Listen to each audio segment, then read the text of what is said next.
All right, we've seen some simple function blocks, and we know that we can reproduce some of the basic functionality that we have in our ladder diagrams. Now let's go ahead and wipe this stuff out, and let's get into something a little bit more complex. So I'm going to drop us back into program mode and take us back offline so that we can actually change things and develop a little bit. I'm going to get rid of all of that stuff, and let's come up here into our menu and see what we've got. Well, under process, we've got this nice little alarm module right here. So I can pull that down and check this out. Now you can see we've got something a little bit more sophisticated. Well, this allows me to bring an analog signal in here to the left, and then you see I've got high, high, high, low, low, low, and I've got a couple of other things down here which you're pretty much never going to use. But let's go into the block properties, and you say, well, I don't know what those ROC things are. That's okay, don't worry about it. You know what?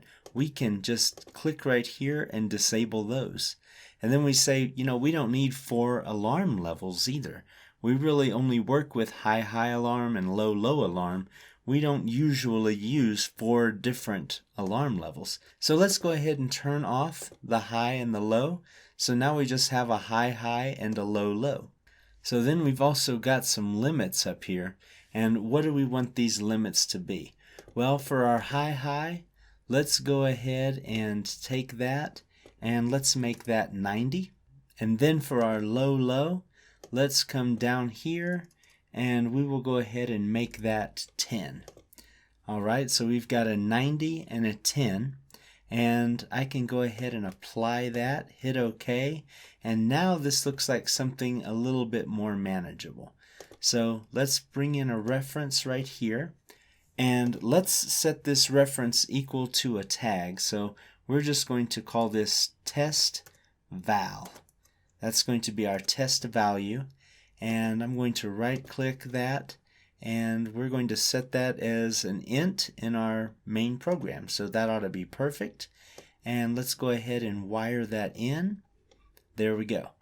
So now I'm going to come back up here to our logic, verify our controller, save it, and then let's go ahead and download this into our machine. Perfect. And run this thing up once it's ready.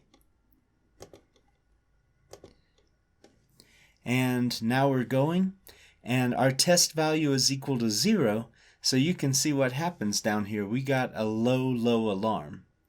So then I can change my test value. So let's go ahead and go into our program tags, and this test value of 0, let's go ahead and make that 100. And sure enough, you look right here, and now I've got a high, high alarm. Going back into properties, you see that this is a very simple alarm. It doesn't really have anything like time or anything we can configure. It's just if it gets up to there, it triggers an alarm. If it gets down below the low, low, it triggers an alarm as well.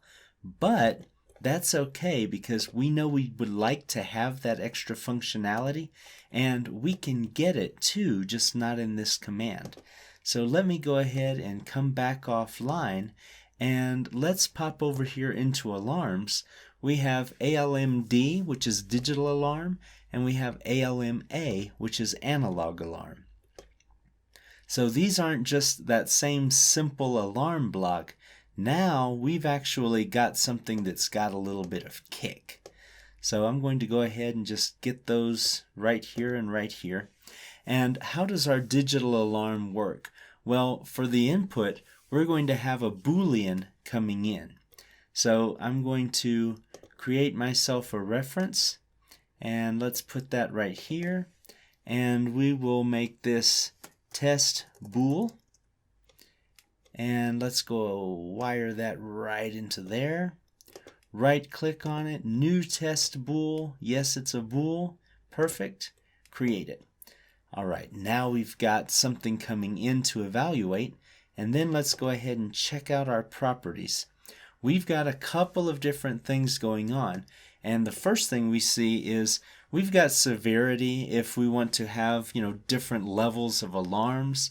But in this case, all we're really going to worry about is this minimum duration. We're going to put a 5,000 in there, meaning we need that signal to exist for 5 seconds before we actually call it an alarm. Do we want this alarm to stick, or as soon as the condition disappears, do we want that to go away? Well, I'm going to say we want it to stick, because if the operator isn't around when this alarm happens, we don't want him to lose all knowledge of it. We want it to still be there for him when he comes back. And yes, we're going to say that it requires an acknowledgement. So moving down, we can also configure a message for the operator to see when this thing happens. And in that message, we can also look at associated tags. So let's say that this alarm has to do with, a couple of other things and a couple of other values in the system. And it would be useful to the operator to know exactly what these other values were at the time that the alarm occurred. Well, we can reference 4 different tags in here and even add some more if we need to. And then we can add those tags into the message. So when the operator comes back, he'll see something that says, hey, you had an alarm, a high tank alarm at such and such time, and at that time the pump was running, the valve was closed, and the tank level reached 101, percent of full, or whatever that is.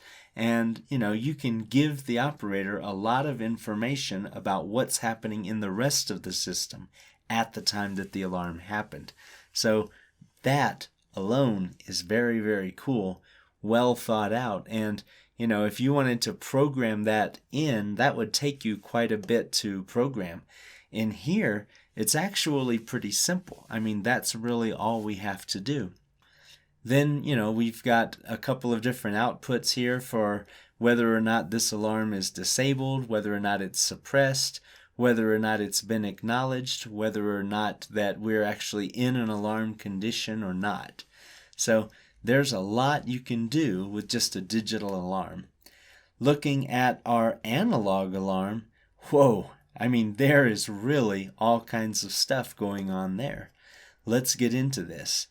Right away in configuration, you can see we set our input levels. So we're not going to worry about a high or a low. We just want to focus on high, high, and low, low. And there we can put in, 90 and 10, or, 20 and 80, or just, whatever we want those levels to be. And we can put in here alarms for rate of change. If a value is changing too fast, then we can put an alarm for that.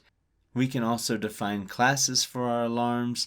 We can do a little bit more with this. We've got more flexibility for our messages because the analog alarm is capable of generating multiple states. We could have a high, high, a high, a low, low. We could have basically 4 different alarms coming out of this one function block. So we can configure all these different messages for it. We can actually get in here and look at the status of our alarm.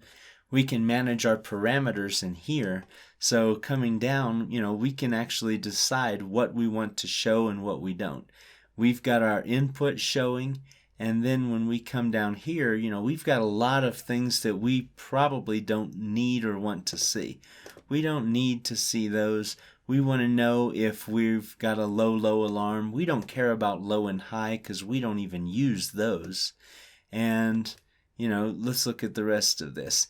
Do we really need to see if the alarm has been acknowledged? Well, I don't care if it's been acknowledged or not. So let's go ahead and get rid of those. We're not using these rate of change alarms at all right now. So let's take those out of the picture. We're not going to be suppressing our alarm. We're not going to be disabling our alarm. So by the time we get done, we can simplify this considerably. Or if we need all that functionality, it's good to know it's there for us and we can draw on it at any time. So go through your manuals I've given you for the 5000 function block diagram programming and you can really see all the stuff that these can do. But just one simple little block like that can create some amazing, really robust alarms that would take you quite a while to program. I mean, programming rate of change alarms, that takes some doing. And you can do that all very quickly with just one block and setting up some basic parameters. So let's go ahead and break here, and we are going to come back in the next, and we're going to go through several more blocks. I don't think we're going to stop and emulate every single one of those either, but I do want to introduce you to them. I do want you to know some of what's available in these function blocks, and then we're actually going to create some function blocks of our own. So see you in the next.